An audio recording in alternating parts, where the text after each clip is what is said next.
Kapolri tunggu kejujuran Putri Chandrawati untuk mengungkap motif pembunuhan berencana Brigadir J.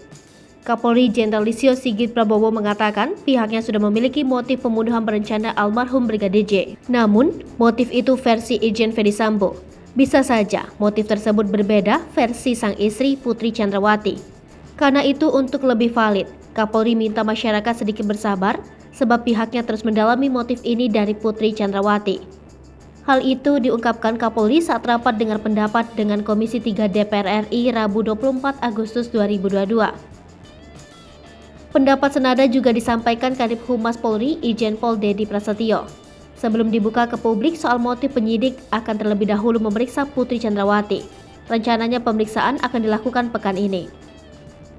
Kapolri Jenderal Listio Sigit Prabowo sebelumnya menyatakan bahwa motif Irjen Pol Ferdy Sambo tega melakukan pembunuhan berencana lantaran merasa emosi setelah mendapatkan informasi dari istrinya Putri Chandrawati. Putri Chandrawati menceritakan suatu kejadian yang dituding dilakukan Brigadir J di Magelang. Insiden itu disebut telah mencederai harkat martabat keluarga Ferdy Sambo. Dedi menyatakan bahwa pihaknya masih enggan untuk merinci terkait insiden di Magelang tersebut. Nantinya, insiden itu bakal diungkap setelah Putri diperiksa penyidik tim sus pekan ini.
Hai pemirsa Sri Popo TV, jangan lupa komen, like, dan subscribe, serta tonton terus berita-berita terupdate lainnya